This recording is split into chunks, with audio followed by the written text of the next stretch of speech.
do a little bit of chapter business and make a few announcements here this morning. First of all, if you want to scan this code, this will take you directly to our events page for the Southern Nevada chapter. If you're new to our group, we have our technical meetings online. It's the third Tuesday here on Google Meet.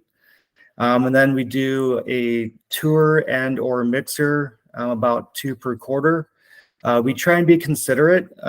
We like to have the face-to-face stuff as well. So that's what these accomplish. And so we rotate the part of town. We try and do them centrally, out maybe in Henderson, Southwest. The next one's gonna be in North Las Vegas. That gives everybody a chance to be close to home sometimes. And then feel free to get in touch with us.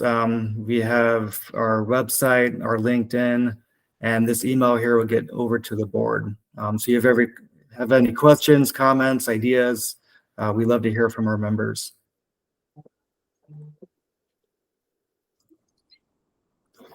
This is our executive committee for 2023-2024. So I am Benjamin Boyda, board president of this year, and my vice president is CJ Myers over at Allegiant. Britt Brothers, I think Britt's on. If Britt, you'd like to just say a quick hi. I am over here. So Britt does amazing work, not only as secretary, but also with the memberships committee. So thank you. I believe Christy's on the call. She's our treasurer. No mic, but she's here and she does great work. I can't look at the spreadsheets like she does. So very grateful to have her help. And then we have some amazing members at large that contribute in a lot of ways with fresh ideas. And that's Maria, who's on the call, Todd, and Carrie. Hey, Maria. And then, of course, our immediate past president, my mentor, Russell Duran. Thank you. Good to be here. So one of the things I'd like to do at this moment is acknowledge that we had a lot of members that filled in our survey. We sent it out through email, and then we're kind of creative through the membership committee and sent that out as a postcard too. And it seemed to work. We had a 23% increase as far as the respondents. And if the people left their email, we are going to have a live raffle to see who wins the Amazon gift card. So I'm going to do that now. And this should be fun. I love it. I love it.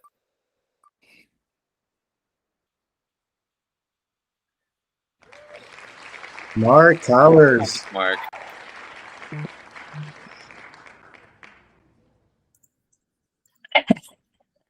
Congratulations, Mark. So we'll be sending you that code for your gift card. If you have any issues with that, just let me know and I'll drop it off in person to you. Morning, all.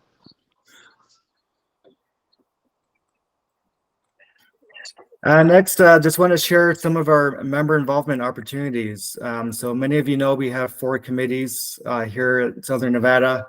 We have the programming committee, communications, membership, and the treasurer/finance committee.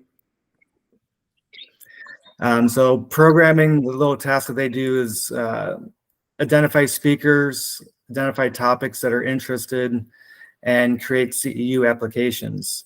The communications committee will help publicize our events on social media, keep our website updated, and send out our communications through email. The membership committee helps set up the tours, organize the mixers, and welcome new members. And then the finance committee is going to be helping Christy with audits and spreadsheets, and also identifying sponsors for our events.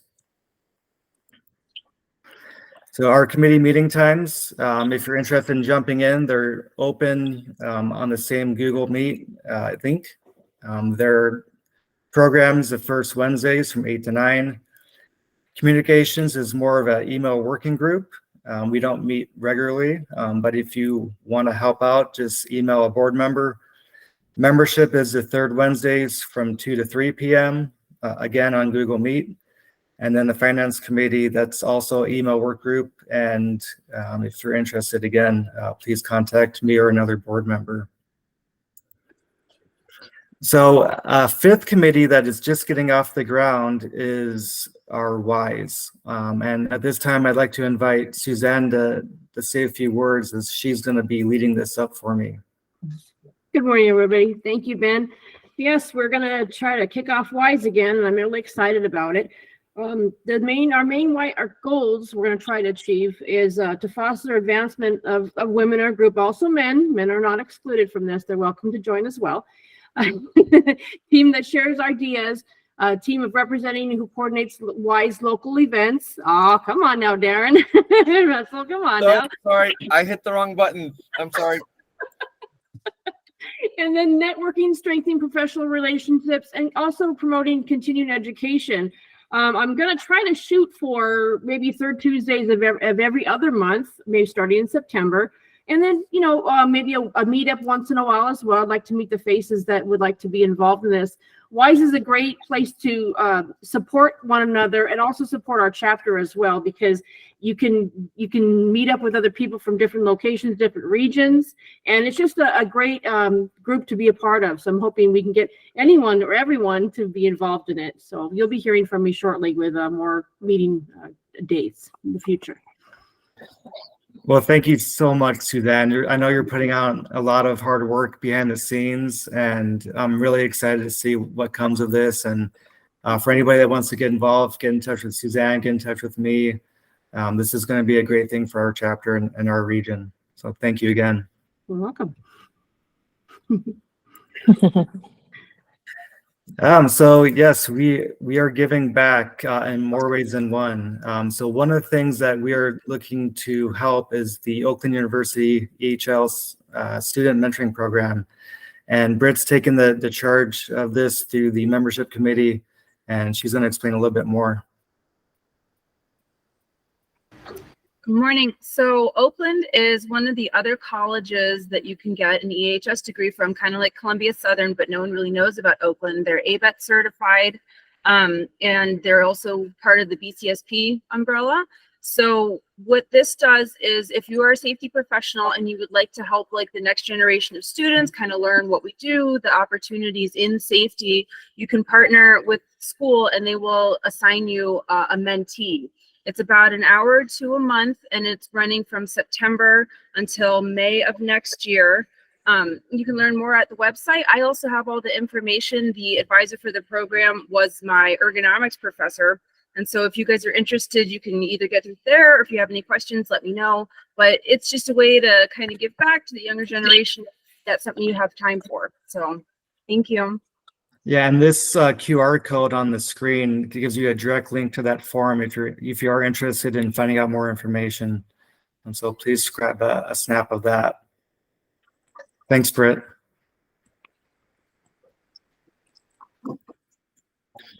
CEUs. So one of the things that we learned through the member survey is that, for one, people would see that as a benefit, even if they're already attending. And second of all, people would attend more often to get CEU credits. So I'm very excited to acknowledge the programs committee. They'd be putting a lot of hard work to make sure that today's presentation is approved for CEUs. So there will be a survey after this meeting that is going to be mandatory to get that CEU credit and claim that. So you'll be getting 0.1 CEU for today's meeting. And I know the programs committee is working to get the rest of our meetings approved as well. We have a great calendar year coming off for technical meetings. So keep an eye on that. So thank you to everybody, Todd and Russell and the entire programs committee.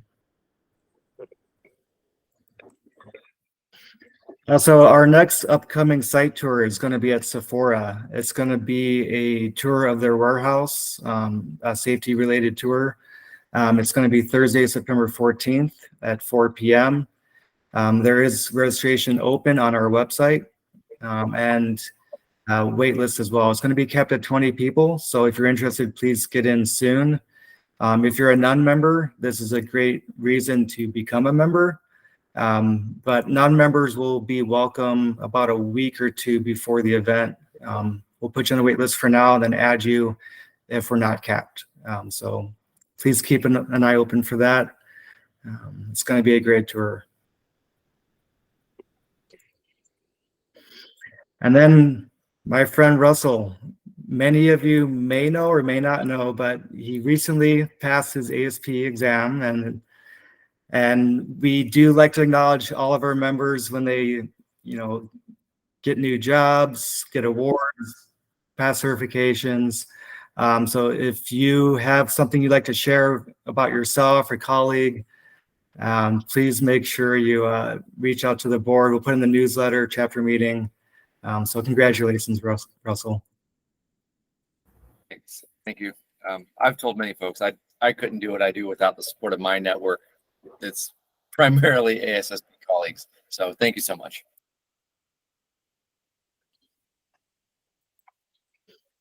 And now I'd like to turn it over to Tim and Tri-State Safety. Thank you for being our sponsor this morning for this program.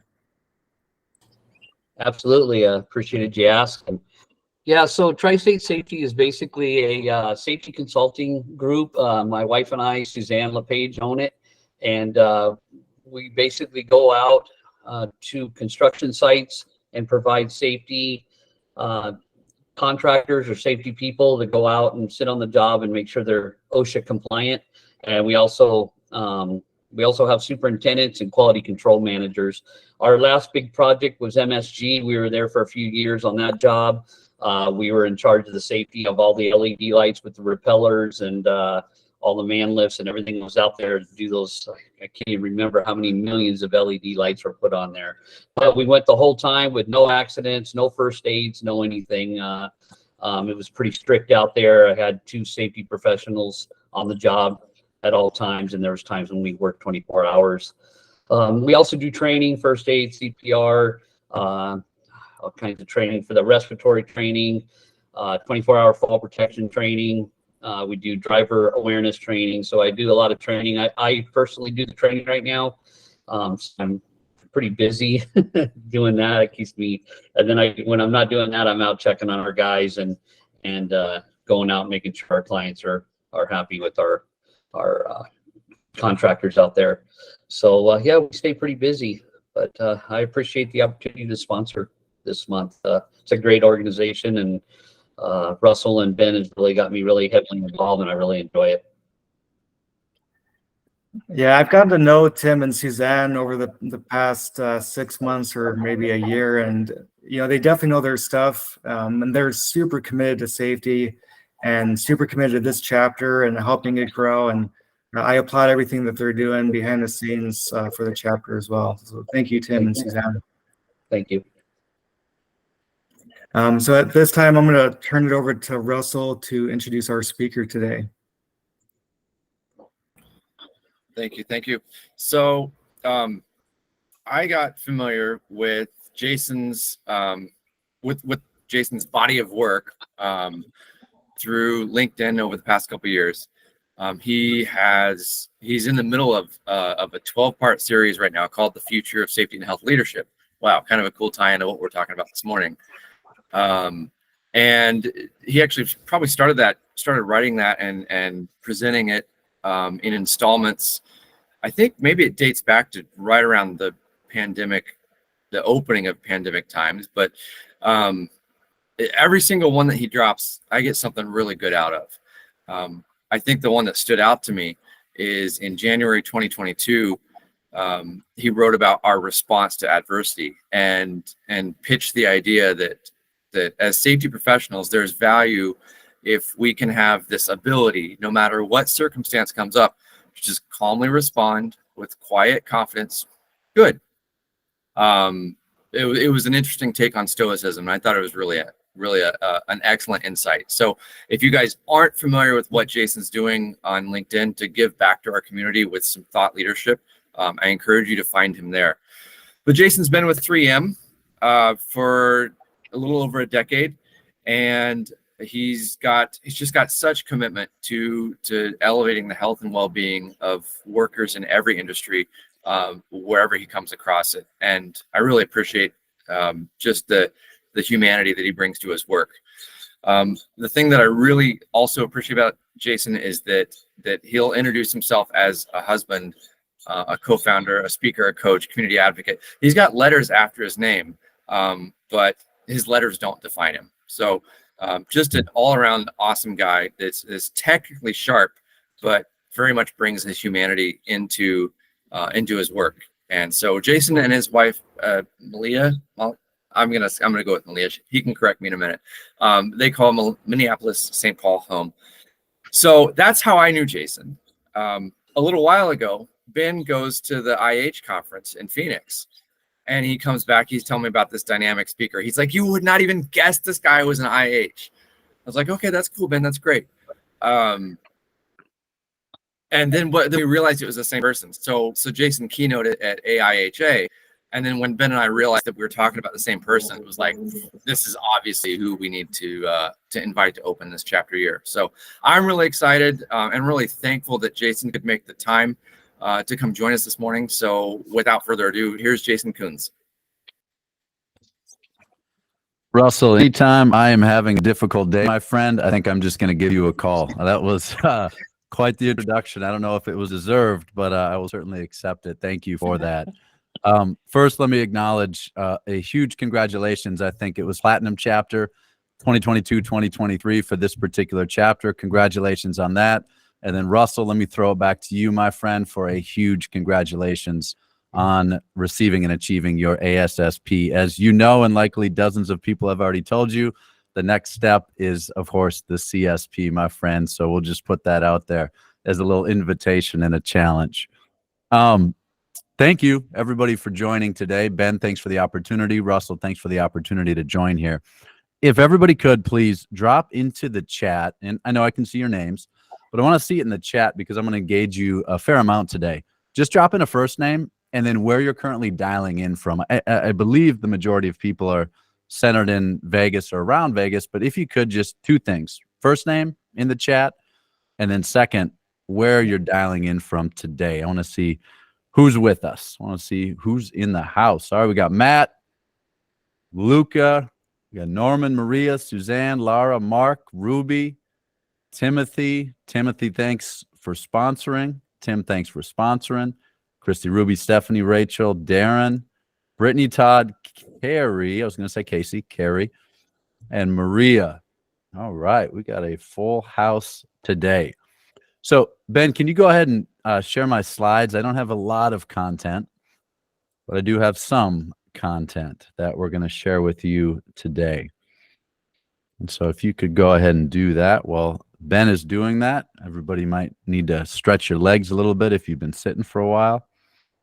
Maybe grab a sip of coffee or water, and we'll get these slides shared, and then we'll get rocking and rolling in just a moment.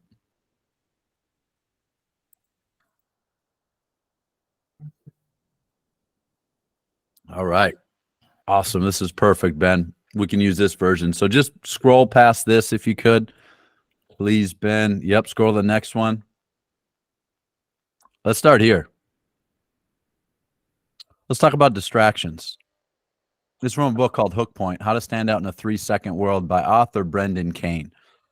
And what researchers have discovered is some unfortunate news when it comes to how distracted we are, how distracted you are on a day-to-day basis. I created this slide very intentionally because, as you can tell, it's a very distracting slide. Not all of my content will look like this today, but I think you understand the point. Let me just pick out a few pieces of content here that are important to understand. The average American scrolls about 300 feet of content, that's the height of the Statue of Liberty, on their mobile devices each day.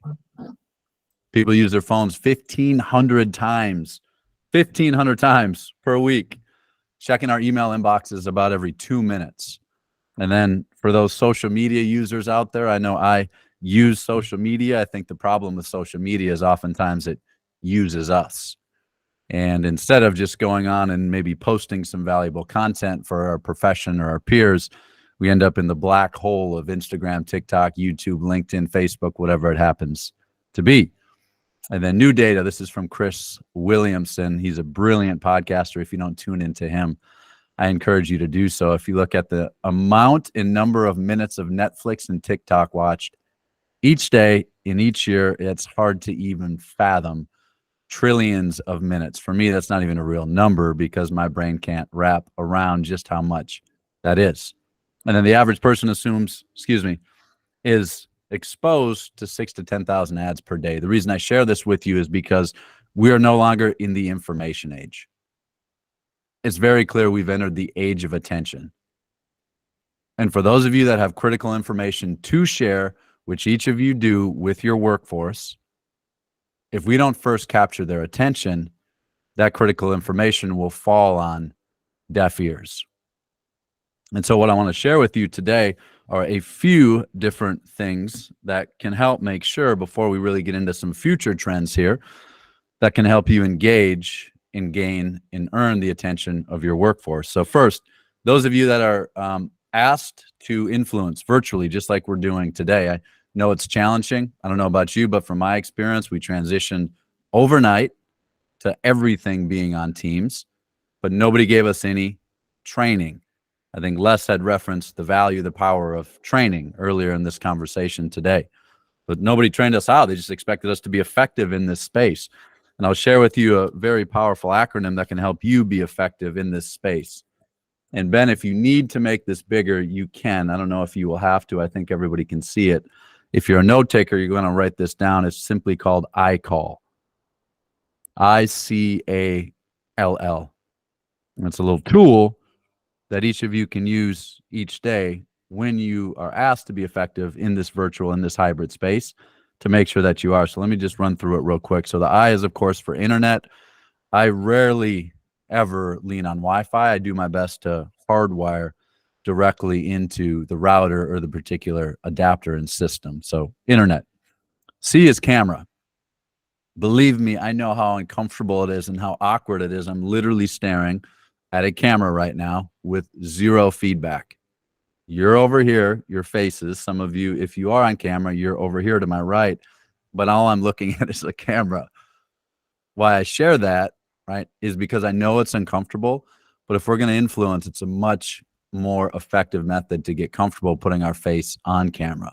I actually have 3 cameras, anywhere from a $70 Logitech to a $150 Logitech Brio, to my favorite, which is what I'm using today. As you can tell, this picture is crystal clear, hopefully for you. It is a Sony ZV-1. Runs about $500, right? My company, I asked them, and they were happy to purchase this for me, understanding that I would use it more often. All right, A is for audio. You can get really nice microphones like this Yeti X to make sure that our audio comes through. And arguably the audio in iCall is most important, because if I'm trying to make a critical point and just in my fuzz, then we miss the opportunity to engage, to connect, to influence. L is for lighting. I have 2 lights in front of me. Most importantly, as often as possible, I know it's not possible to always do this, but we want the sun or the light facing us, so it's actually shining directly on our face, not at our backs, so we cast a big shadow. And then finally, location. As you can tell, kind of my background, it's for the most part clean, clear, and organized, because what happens is, speaking of distractions, our audience, we lose their attention and they'll focus on maybe some PPE or some boxes or some hard hats or vests or whatever happens to be around us. I saw Ben and Russell's backgrounds, and the clarity and the cleanliness of those does make a difference when we're trying to capture people's attention. So I start with that because I hope it's valuable, and I know many of you are distracted today, and likely many of you have to leave early. So I hope and I trust that that was already of value. Now, number 2, when we're actually in person, how can we make sure to engage accordingly? You're going to see this from me multiple times throughout the day, but it's a format called Story Teach Tool. And as Ben referenced this, we had about 250, 300 IHs shaking hands, giving high fives. I mean, the energy was electric when we were in, I think that was Phoenix this year, Ben, when we were in Phoenix. And simply because we use a format that's called Story Teach Tool. We share an applicable story that engages the audience so that we can teach them a lesson that's valuable for their lives. But if we teach them a lesson and we don't give them a tangible tool like iCall, they don't really know what to do with it. So when we're engaging in person, one of the most effective ways we found to do this is simply to hand a Post-it note to your workforce. This could be during a stretch and flex. It could be during a tier meeting. It could be a toolbox talk or a huddle up. And I usually use one of two options. Number one, Mr. or Mrs. Worker, if you could please write the most dangerous thing you're going to do today on that Post-it note, and then return that to me as soon as possible so we can get the controls in place to make sure you can do that work safely. Or number two, Mr. or Mrs. Worker, I want you to write where the next significant incident, or worse, the next SIF, all right, where that's going to happen on this job site. And then please return that to me by the end of the shift. Let's have a conversation about how we can get those controls in place moving forward and mitigate some of that risk, add capacity to our systems. A lot of ways to do it, right? I call for virtual story teach tool to really capture the attention so we can deliver critical information for our workforce.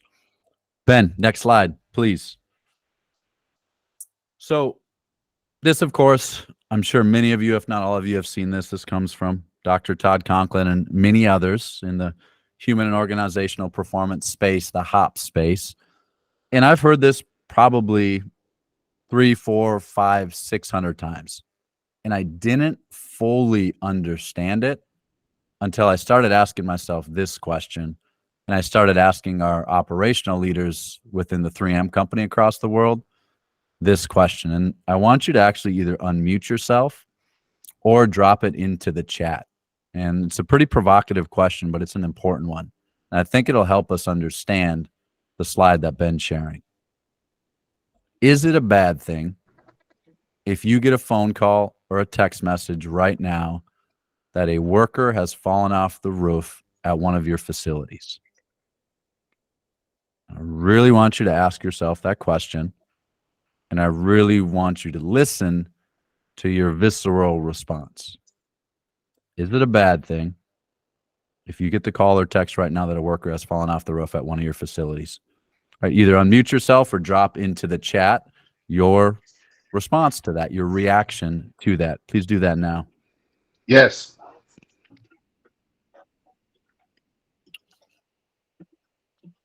And that would be my face. I just put it in an emoji. Absolutely. Yeah. Got it. Yep, scared by the thought of it. Yeah, I get that, Mark. I get that. For anyone who's actually received that phone call or text message, which I unfortunately have, scared by the thought of it. Yeah. Yeah, a lot of perspectives here. So I've asked this question now just specifically at the 3M company in 17 different countries and in about probably 50 to 60 different full-day workshops. We asked this question following this particular slide. And 99.9% of the time, the response or the reaction is exactly the same as yours. Of course, it's a bad thing. Yes, it's a terrible thing. And then I pause and I give them the opportunity to ask questions. So what questions do you have about this particular scenario? You can either unmute yourself or drop those into the chat. What questions do you have about this scenario?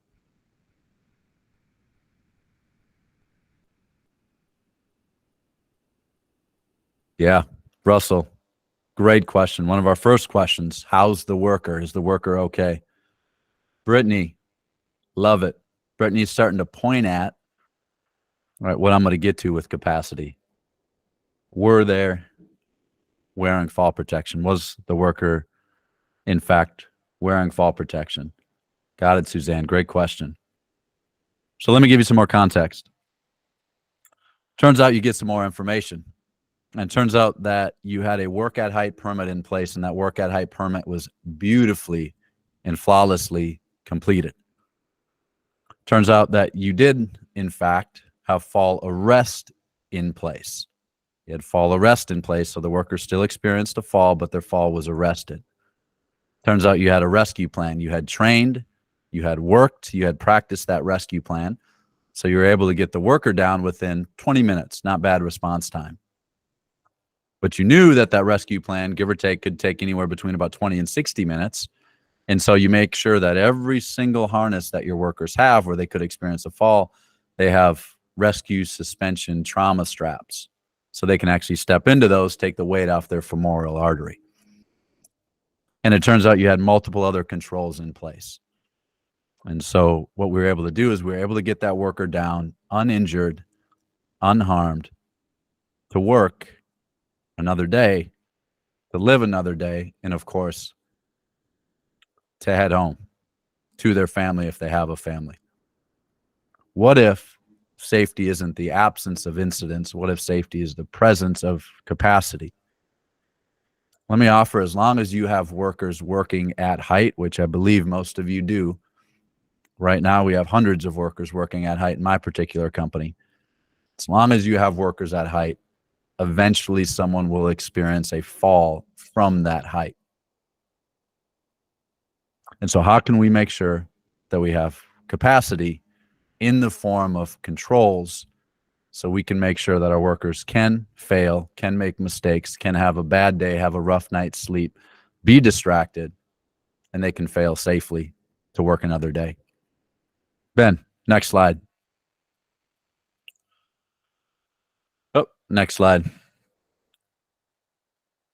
Something that has probably been one of the most important learnings for us when it comes to future trends and understanding work is done is this particular model right here.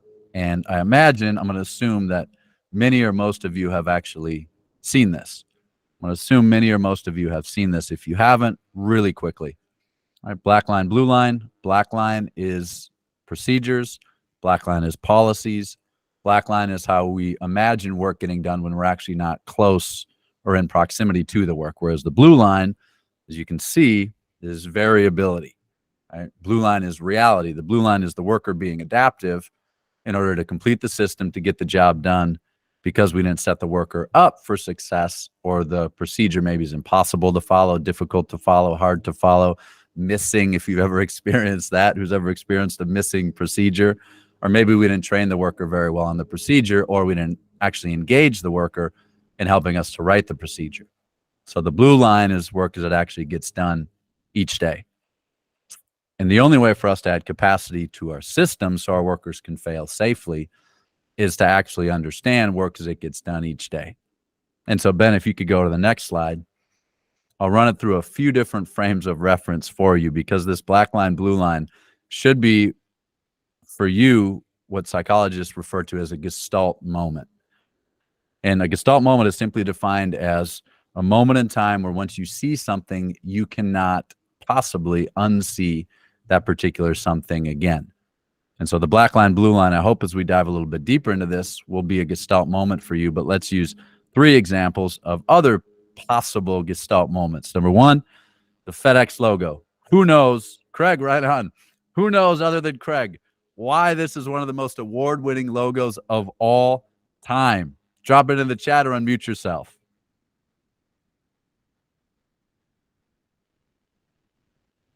Who knows? Somebody's got to know. Woo, Darren's got it.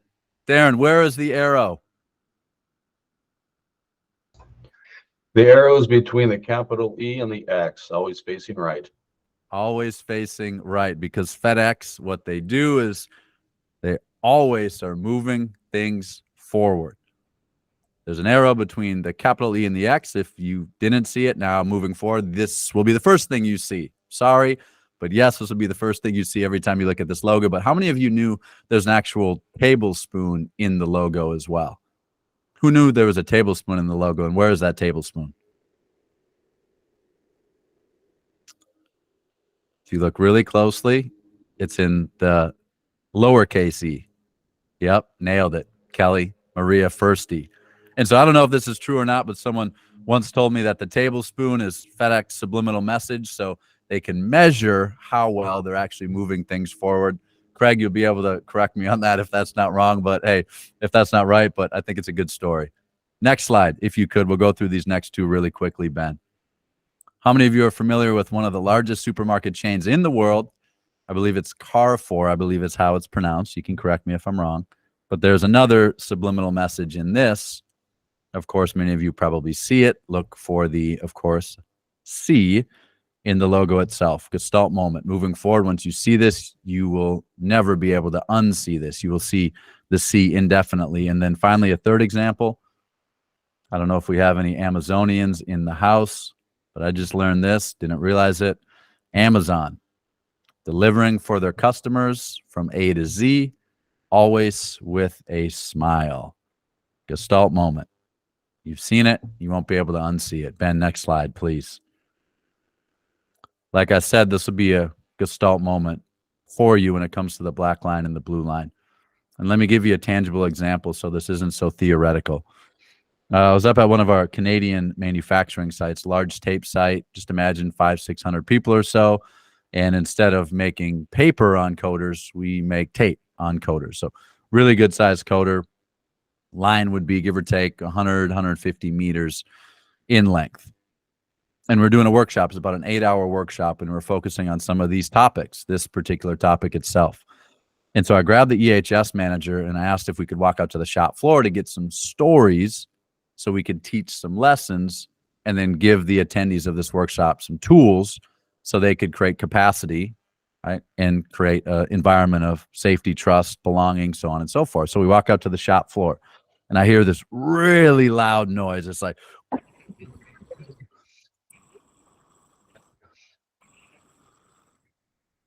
and so I do what any of you would likely do as a safety and health professional. I go running, so, well, not running, I go walking rather quickly to the noise because I'm curious, what in the world is that? And it turns out that my man Kenny right here, he's doing a blasting operation. It's like sandblasting, but it's dry ice blasting.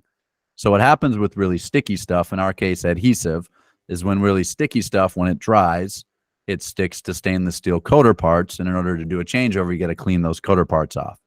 And so Kenny, his job all day, 8 to 12 hours a day, is to do dry ice blasting to knock the adhesive dried off of the stainless steel coder parts so we can do changeovers. Makes sense. And so this big green curtain, as you can see here, what do you think the big green curtain's for? Noise and protecting pedestrians like myself, ignorant pedestrians like myself in this case. But what do you think I do? Kenny's behind the curtain. I want to see the operation. So, of course, I grab the green curtain. That's right, Russell. And I peek behind it. And what was fascinating about peeking behind that green curtain is a broomstick fell on the ground. I was like, well, that's interesting. Why would a broomstick fall on the ground? And I'm just looking behind this protective curtain. Kenny, he's doing his thing. My guy, Kenny, he looks up at me, turns around, kind of shakes his head. You know, he's thinking, silly safety and health professional, silly safety and health guy. He walks over, picks up the broomstick off the ground, wraps it about 4-5 times in that green curtain, and then puts the broom on the broom handle.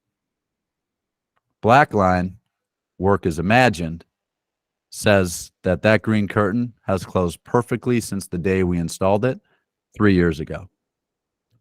Blue line, work as it actually gets done, says that that green curtain hasn't closed in about 3 years, the way it was engineered and manufactured to do so.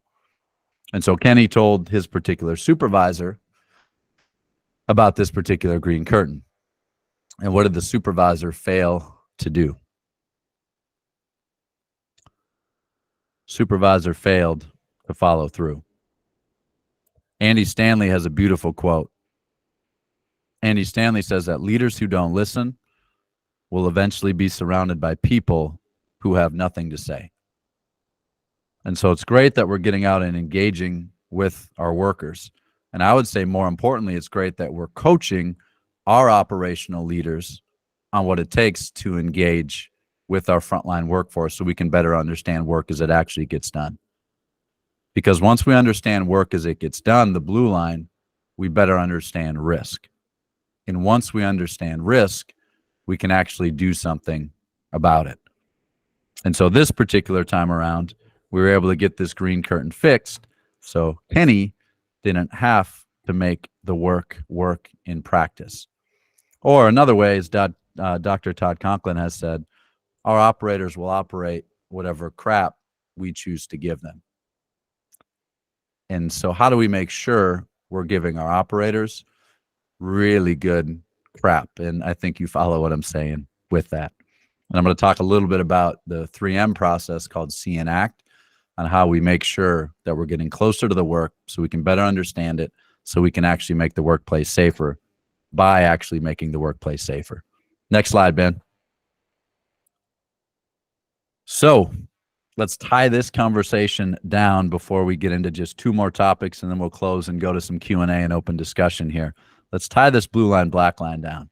So this is classic. I won't share all of the background of how we came across this, but just stick with me. So black line is the procedure. We've all seen this on our job sites. Why are the workers not following the procedure? Bad worker, silly worker. We need to retrain the workers to follow the black line, to follow the procedure. The workers are thinking, that's a dumb procedure. I just go here. It's faster, seemingly just as safe, get more production, kind of get recognized for my creativity and innovation, maybe by their colleagues. Now, let me ask you this, though. Unmute yourself or drop into the chat. How do we typically handle a situation like this? And I want you to be very literal. How would most safety and health professionals and organizations handle this particular situation? What do you think?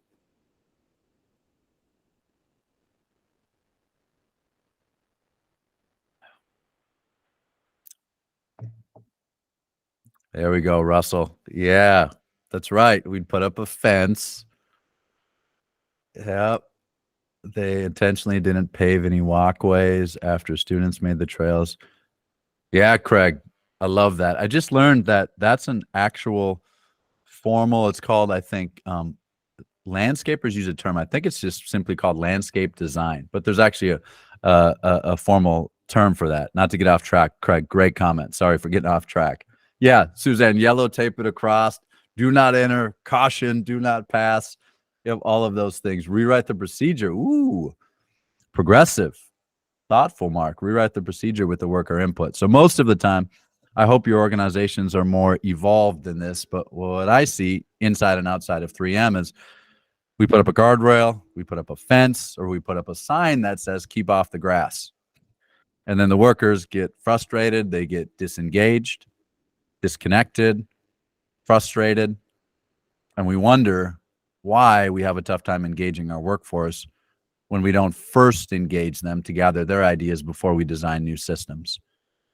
I believe 5 of the most important words in leadership, and this is certainly a future trend of safety and health, 5 of the most important words in leadership: people support what they create. And if we're creating procedures, if we're installing controls, if we're making improvements to the workplace, and we're not engaging the people who actually do the work each day, good luck getting support and good luck getting engagement. People support what they create. And so how can we create support? How can we deepen engagement? Ben, next slide, please. Let me briefly touch about 3M's approach to this. Go to the next slide, and then I'll come back to this one. Ooh, okay. So this is an old deck, Ben. That's okay. We're going to go with it. Go back to the prior slide. I'll just talk through this. Okay. The 3M process that we use is called See and Act. Okay, just stick with me for a second. The 3M process we use to understand work, to engage the workforce, and to improve our controls and capacity is called See and Act. We have 5 different types of See and Act activities. Ben, if I take a screenshot of this, can I drop this in the chat? Is that possible? I think you could do that, yeah. Let me try this. Let's see if this works. Not gonna work. That's okay. I'm gonna send these anyway to Ben after so you see these. Let me just talk about the 3M process. It's called See and Act. So you have 5 different types of See and Act activities. Anywhere from number 1, recognizing a person for an ideal behavior, because the quickest way to get more of the behavior is to reinforce and recognize that behavior, Or number two, discuss with the worker a frustration, concern, or suggestion. So those are 2 of the 5. Now, what's important to understand about the context of See and Act is an operational leader or supervisor or engineer, anybody in a supervisory position across our 200 plus manufacturing and supply chain sites, they do typically about 1 of these a day. They just go out and they start asking open-ended questions of the particular worker. And we had about 150 to 200,000 of these engagements each year over the last 3 to 4 years. But we weren't seeing an impact on our significant injuries. So we started scratching our heads on what in the world is happening because we're having so many of these conversations. Well, it turns out 2 things weren't happening. Number one, we didn't clearly communicate the purpose of See and Act. Number 2, our follow-through and our follow-up was not very effective. And so what we did, number 1, is we got crystal clear on the purpose of why we're engaging our workforce. And if you haven't, I would highly encourage you to please do so and make sure your operational leaders understand this, because there's many more of them than there are of you. The purpose of See and Act, and I believe the purpose of every worker engagement, should be some version of, how do I first deepen trust with this worker? Because as Clive Lloyd says, you can't fix a secret.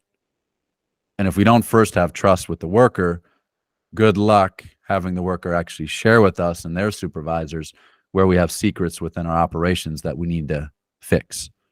And then number 2, how do we ask effective open-ended questions so we can identify specific ways to make improvements and or mitigate risk? So that's the purpose. So we doubled down, we communicated, we coached, we trained, we conditioned on the purpose of See and Act. And before you knew it, the quality of our See and Act engagements went up significantly. The number of our serious events went down because we were actually understanding work as it get done, so we could add capacity to our systems. And so now, importantly, as you see better questions here, we had to be really honest with ourselves in that we were failing the people doing these See and Acts because we weren't setting them up with asking better questions so we could get better answers. You've probably heard this before. Betty Sue Flowers says, if you're not getting the answers you want from your workers, it's not a problem with your workers. It's a problem with your questions. And so we had to start asking and coaching on better questions instead of, do you have any safety concerns, which our workers have heard hundreds, if not thousands of times. We ask more effective open-ended questions. And if you could, you see some here on the screen, but if you could please drop your favorite worker engagement question or questions into the chat. I want to do a little poll on what some of your most effective questions are. Again, for the purpose of deepening trust with the worker and identifying ways to make improvements or reduce risk. Drop those in the chat, please, and then we'll bring things to a close in a few minutes here.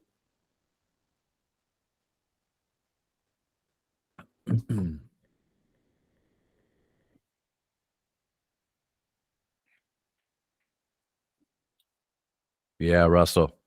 Great question. What would make it easier to get your job done? Ooh, I like that. The way you'd be proud of, too. I like the specificity of that. Who else? Who else? Russell can't be the only brave soul out there. Maybe people are distracted. Speaking of distractions, I understand you got a lot going on. I understand it's hard to stay engaged when we're just a talking head per se. Anybody else? Any other favorite questions? You can go ahead and unmute yourself too. Ask questions and involve the people around you. What works for them?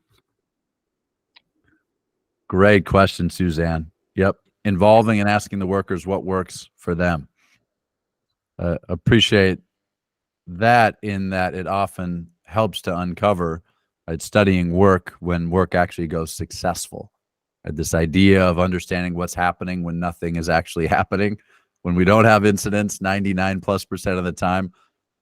What are we doing to make sure we don't have those incidents? I think that's a really good idea and a future trend to make sure that we're studying work when it goes well, not just reacting to work when it doesn't go well. It's a great comment, Suzanne. Yeah, love it. Great question, Mark. Yeah, are other people supporting you? Or are you on your own doing the right thing in the midst of inertia? Great questions. So if you're a note taker, I hope you're taking some of these notes, but I'll share this as we go to the next topic and next trend and close things out here. I've got a good friend named Steve Kunz, and Steve Kunz was our continuous improvement leader for the organization, manufacturing and supply chain at 3M. He told me something I'll never forget. He said, Jason, if we ask questions that people have heard before, it doesn't trigger any original thought. It just triggers recall. So in other words, if we ask, do you have any safety concerns, and our workers have heard that before, it puts their brains on autopilot and they go in the back of their mind and they simply share something they've likely shared dozens of times before. Puts their brain on autopilot, not where we want our workers, right? But if we ask new and different questions, it forces new and different thinking. And so I share that because I don't know what question or questions it is for you today to start asking, or what question or questions that you can coach your operational leads, your frontline supervisors on. But if you can share that little bit of wisdom or nugget with them and then give them 2 or 3 questions that they can keep in their back pocket moving forward, you can make sure that you're truly forcing original thought from your workers and therefore getting original answers. Ben, next slide, please. Okay, I think this is it for the day. So I'll close with this. Another future trend, I think I've given you, 4 or 5 or 6 of them, give or take, just kind of interwoven throughout our time together today. One of them is certainly hands down, and I know it's a little controversial on whose responsibility it is, but it has to be well-being. And it's a renewed doubling down on worker well-being. And these are data, these are results directly from the pandemic, but unfortunately, these data haven't really changed. And so you can see these 60% of people isolated, 70% of people overworked and overwhelmed, speaking of distractions again, and then burnout and stress and anxiety as high as ever. And we wonder, I don't know about you, but we wonder why we're not seeing a reduction in some of the most significant injuries and events. I think it's a safe assumption that our workers may be tired. I think it's a safe assumption that our workers may be a little overworked and overwhelmed. It is definitely a safe assumption that our workers are distracted. And I know that's not real comforting to hear, but if I give you the example of automobile manufacturers, they've kind of cracked this nut because they know that drivers will text and drive. They know that drivers will unfortunately drink and drive, and people will certainly drive above the speed limit, sometimes excessively. And so automobile manufacturers have simply asked the question of how do we create a system that absorbs all of those things that human beings do every single day? And how do we absorb the human being and their behaviors, their decisions, their mistakes, their distractions, and do so and allow people to actually walk away when they crash one of our automobiles? And I think we can learn a lot from that type of thinking. And so when it comes to well-being, I want to give you something that we've deployed that has been super helpful to caring for people's well-being, not just ignoring people's well-being and adding capacity, but actually focusing and enhancing their well-being. Next slide, Ben. So we just call this the total or the whole person health framework. And this came as a result from a project that we did with the conference board about 1.5 years ago now or so. And the conference board is a group of, just say it's a professional networking community, kind of like the ASSP in a way. And the majority of these company members, there's about 75 of them, mostly Fortune 500s, is they asked us, what can we do to give our workers something? It's not going to be the perfect plan to well-being, but it's going to be something. And so we came out with this, and we actually deployed this at 3M right in the middle of the pandemic to pretty significant positive results because it was something new, something different. For once, our workers heard that the organization actually truly is interested in how I'm doing personally and how my health and well-being are. So let me just focus on 3 of these. Next slide, Ben. So number 1, disconnect to reconnect. So one of my good friends at Zachary Construction, he said, hey, you know what? When we take vacation and we try to work on vacation, we suck at both. I was like, well, that's intriguing. Say more. He said, well, when I'm on vacation and I'm working, my wife and my kids are ticked off at me.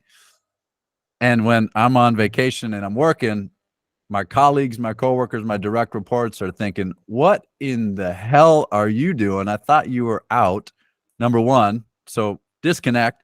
But then number two, it actually creates a pretty disempowering environment, because just like this, idea of helicopter parents, we become helicopter leaders, and we're supposed to be on vacation, which creates an environment of empowerment for our team. But every time that they can't figure out an answer for themselves, we come helicoptering and swooping in. So we're working really hard to, when you're on vacation, to actually be on vacation, care for yourself and others.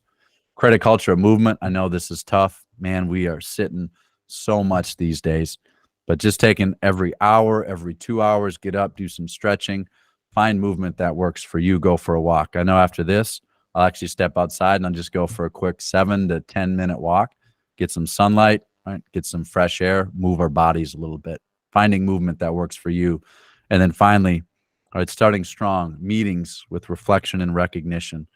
I think meetings are one of the most important, most essential opportunities that we have that we actually miss to reflect on what's working within our operations, within our companies, to reflect on what's going well with our teams so we can actually recognize them and share stories of success.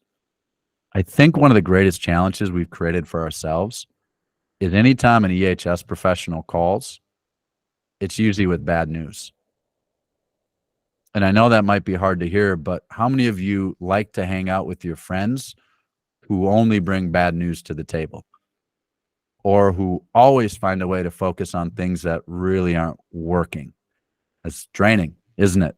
Those are the people, when they call, you usually hit the red decline button instead of the green, I can't wait to talk to this person. And so I think what we can do moving forward, in a trend that we're seeing that we're doing a better job of, that I believe we need to double down on, is we need to do a better job of sharing stories of success, and making sure that we're sharing stories of success with the people that are writing the checks, to make sure we can continue creating more stories of success. Instead of every time they hear from us, unfortunately, it's because maybe something bad happened within our operations. Next slide, Ben, and then we'll bring things to a close. If people have Q&A and discussion, we can discuss. And so I know that kind of reflection and recognition is kind of a little soft. Some people think it's a little too squishy, and hey, I understand that. I can respect and appreciate that. Luckily, our friends at Gallup and WorkHuman did a study on the impact of consistent recognition. Just by doubling the amount of recognition that we give, look at the impact on the business. These aren't soft skills, right? These are essential skills. These are human skills. These are power skills that we need to master. And what I love most about this particular study is they uncovered the most effective way to give praise and recognition. And it's simply to fill in some version of this sentence. I saw what you did, and I appreciate it. I saw what you did, and I appreciate it, right? Ben, I saw what you did, the hours of preparation behind the scenes that it took to run this particular meeting. And I also saw how you tracked me down after AIHC in Phoenix. I saw that, and I appreciate it. I hope it made a difference for the attendees today. And so next slide, as we close things out. If you look at the impact of this, right? Tangible, again, real results. And it's simply up to us, our role, our responsibility, to lean into this. Because when we do, when we either model or actually participate in some of these activities in recognition, reflection, movement with our workforce, being on vacation when we're on vacation, look at the impact that it has. And an opportunity for each of us to just lean in a little bit more to this.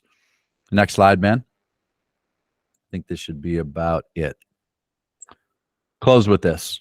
Finally, a quick little story, and this ties back to adding capacity, black line, blue line, and of course, our process at 3M called See and Act. So we did a workshop. 3M actually stands for Minnesota Mining and Manufacturing, and we still have mining operations, 4 of them across the U.S. And as you can see, we got some big-ass haul trucks, not an official technical term, but we got some big-ass haul trucks. And it turns out that simply by asking, one of the questions that we coached these leaders to ask during a workshop, we actually prevented a guaranteed fatality. So as you can see, this little human, who's not little, that's Dave Loikel. He's about 6'4", 260 pounds.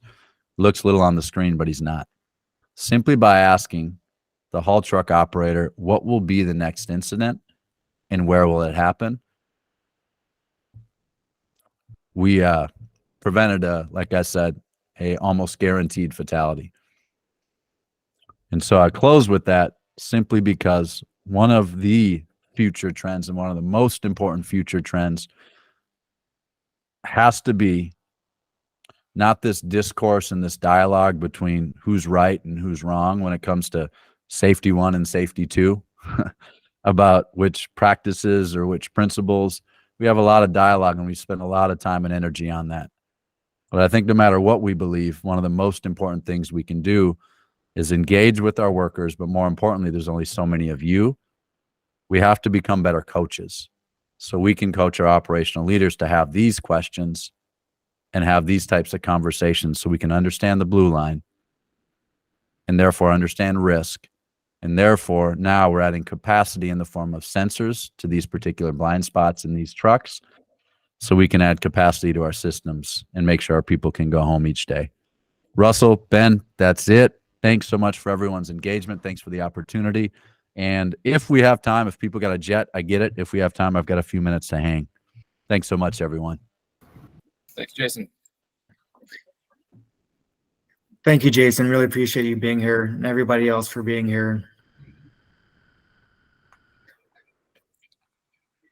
I know when I first heard Jason speak in Phoenix, the first thing I did when I got back was to start asking better questions of my team and really kind of get the more open-ended questions. And that was definitely a great insight. That was a great one. Someone used the hand up a second ago and then it faded. If you did use that, so Matt, where is he gone? Is he gone? Where'd he go? Matt Ladwig? Shoot. Anyway. Yeah, floor is open though. Thanks, Jason. Mm-hmm. Yeah, any questions, comments, or is there anything maybe we want to dive a little bit deeper into? Otherwise, I would love, for the purpose of retention, right, for your benefit, if people could write kind of what was most valuable for you in the chat. That's good feedback for us, yes, but more importantly, it'll help you retain some of that information. Kind of moving from a passive learner, which I know it's really easy to be a passive learner virtually, to a more active, engaged learner. So if there's not comments or questions, I'd love for you just to take a moment, kind of write what was most impactful or most valuable. Looks like maybe Carlton has something. It's CJ. I haven't got the name changed on there, but I'm actually just curious, when's the book coming out? Because that was fantastic content. Yeah. You hit on a lot of topics that a lot of safety professionals don't even get caught up in that level, and that was very respectful for you to bring that to light. Yeah. Yeah. CJ, you said? Yes, sir. Yeah. CJ, appreciate the question. Baby comes first. So my wife and I are 40 weeks pregnant with our first child. So that's that's a priority. Yeah. Thank you. So that has to happen first. And then, yes, the book at some point, if someone will take me. I know it's tough, but I appreciate that question. Thanks, CJ. Craig, you have a question or comment? Yeah, let me get unmuted. Can you hear me okay? Great. Yep. Okay. You're good. In one of my other labs, I do a good bit of work with military aviation. And I run into this all the time in some of our training scenarios that people in scheduling management and so on are saying that if we don't train like we fight, then the training's not going to be successful. But on the other hand, some of the things that we do are inherently dangerous. And of course, this has been one of the arguments about red flag, Top Gun, things like that, that if you participate in these activities, you're going to break airplanes and kill people. Well, hopefully not. But the argument is made, well, we can have 100% safety if all the aircraft sit on the ramp and nobody flies. It has gotten better with realistic warfighting scenarios in simulators nowadays, but still, eventually at some point you do have to go out and fly the mission. So what do you think about the value of safety in comparison to the importance of the mission? Yeah. Craig, I appreciate that context. I appreciate your work in this particular space, and I appreciate the question. I'm not going to pretend I'm an expert in that space by any means. I think you partially answered your question, and it was actually where I was going to go. So we've had some very significant challenges with PIVs, with fork trucks, forklift, powered industrial vehicles. And the reason being is because there's not really any good controls out there.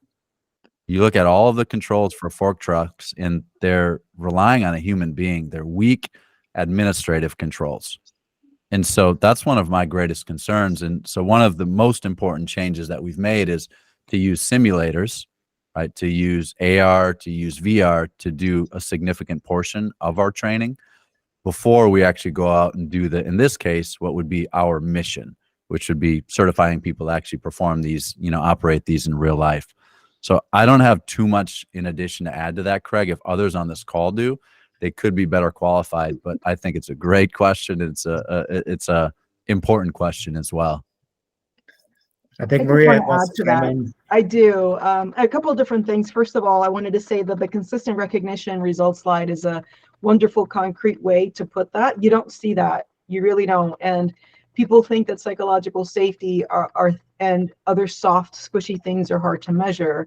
And it's great to see more qualitative data about that information because it does make an impact. I teach applied sports psychology, so a lot of the things that we talk about is how positive coaching and an encouraging environment not only helps athletes perform better, but also helps us have an environment of safety, even when it comes to performing. So to that, when it comes to Mr. Bledsoe's point, I was an aerospace physiologist. I think we've had this talk, Craig, when we first met.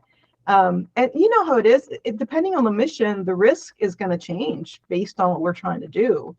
Sometimes we're going to put ourselves on the line. I don't think anybody in any industry outside of the military and then first responders and police services have the same kind of risk matrix that we do. We don't want to lose anybody in a training exercise, but when we're in combat, that's a different thing. Effectiveness can be trained right up to the line, but we don't ever want to cross it. And unfortunately, some folks do get a little overzealous. And I think we just had a mishap in an air show, but that was a demonstration aircraft. And we know how those things can go. So there's a difference when we talk about tactical people, when we talk about people in industry, because the risk acceptance has to be inherently different when you're talking about a combat mission versus a training mission. And I taught my student pilots that all the time. It's like nobody wants to die in a training exercise. There really is no glory in that, to put it bluntly, right? Yeah, it's a great comment, Maria. Thanks for your perspective on that, and I appreciate the psychological safety piece. We talk a lot about it, and kind of easy in theory, but difficult in practice. Very. Do you mind just commenting for a moment on, I know you referenced kind of the recognition creates results, but can you comment a little bit more on how to create that psychological safety? Because I think that's a really critical question that most are challenged with. So in practice, it is a challenge. And I've seen a lot of folks do it in a very superficial kind of way. And slowly building trust is the best way, in my opinion, to do that. It's little acts of trust and accepting other people's vulnerability. And also, as you mentioned, expressing our own. You saying that your child comes first is something we often don't hear from people, right? We hear a lot of times that I'm going to press through. I'm going to still be here even when I'm on maternity leave, paternity leave, those kinds of things. It's actions, it's words, it's small acts. And I think the accountability part is important too. When we create an environment of psychological safety, it is, of course, to receive information, but also to give feedback and to help people understand that feedback isn't necessarily, when it needs to be punitive, or we need to create safety for the greater group, right? I understand that, but also being able to have that open communication so that we know that feedback comes in a safe way too, right? So I really appreciated that new way of asking questions in a more open-ended way, because it shows that you're constantly willing to learn. And as a parent of older children now, that's something that I've had to learn too, because the microcosm of the family is where leadership can sometimes be practiced first or on an ongoing basis. Yeah, that is beautifully said. And if you can practice leadership in the family setting effectively, I think you can probably practice it anywhere. As much as we love our families, they can It be is some. close contact combat, right? Well said. Well said. Oh, yeah. Awesome. Thanks for diving a little bit deeper into that, Maria. Thank you so much. All right. Anybody else? Other thoughts, comments? Otherwise, I think, Ben, we can set people off onto their, I think it's Tuesday, set people off into their Tuesdays. Yeah, before we let everybody go, I want to just say thank you again to Tri-State Safety for sponsoring today.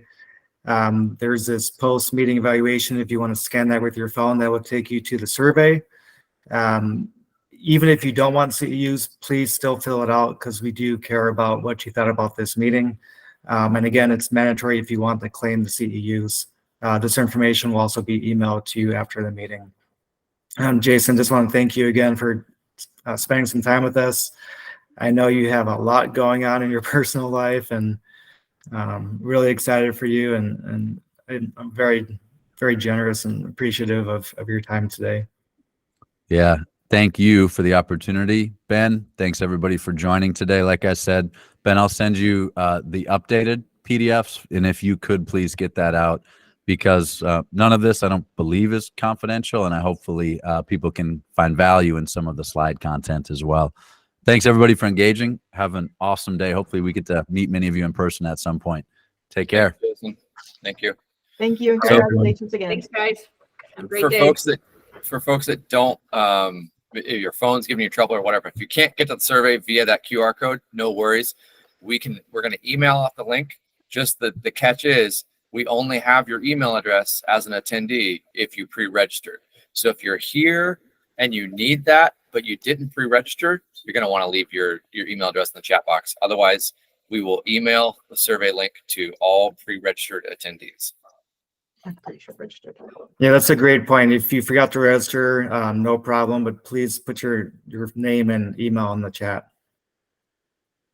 Luca, I see you. Thank you. Thank you.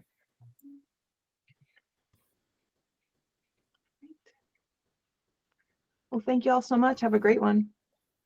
Absolutely. Thanks for stopping You in, too, Maria. Maria. It's good to see you. Great seeing everybody. Have a great day. See you, Thanks, Bobby. Ben. Thanks, Russell. Bye, see Hey, you then. Bobby's got an awesome lockout tagout training tomorrow. Oh. People should go Thursday. Thursday. That's it. Coffee and locks. There's Oh, As long as you bring them. right. that pun was it.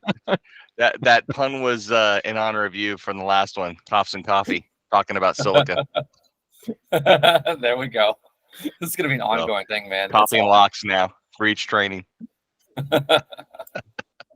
Take care, everyone. Adios. See you guys.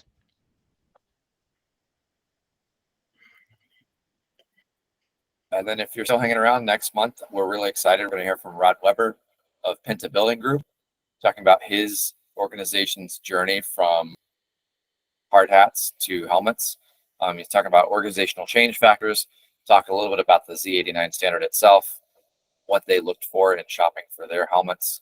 Should be a really good presentation as well. And we expect that it will be CEU eligible. We also suspect that there may be at least one helmet giveaway too.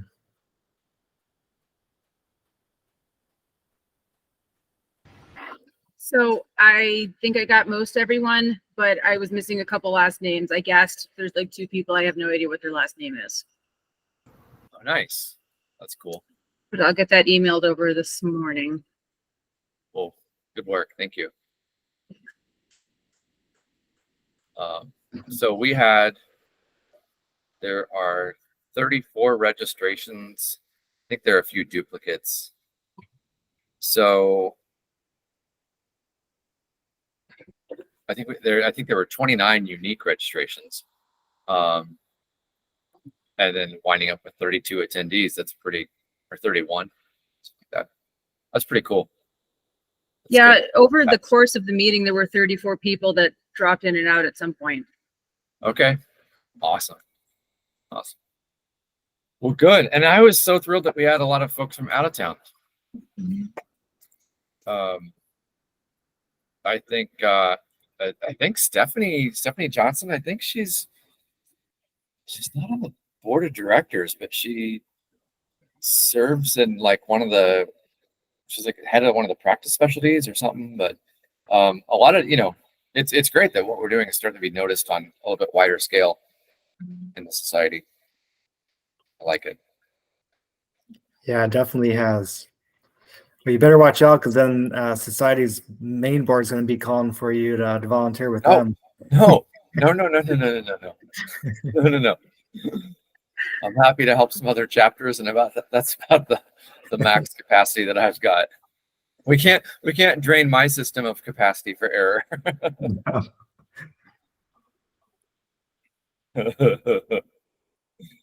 Well, Okay. will I see you guys at membership tomorrow then? I'll be there. Yes, I'll be there too. All right, good. All right, cool. Well, I'm going to get this list typed up, and I will see 2 of you at least tomorrow. Okay, good Yeah. deal. Thanks, Britt. Bye. Right. Todd, how was vacation, sir? Oh, it was excellent. Nice.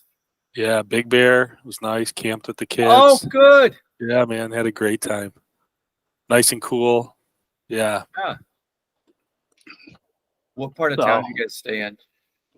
I stayed at the Serrano campground. Okay. So it's the federal whatever. Yep. Campground there. Yeah. So it was fun. We had a lot of fun. That's so cool. So, good. But that presentation was excellent. I've done a lot of these meetings. This has got to be among one of the top, in my opinion. Really, really good. Great job, Ben. Yeah. And Russ for getting this guy in, man. That was really good. So Yeah, I wish more of my people would have jumped on. I only saw like 4. Yeah, Luca, Bobby, Kelly.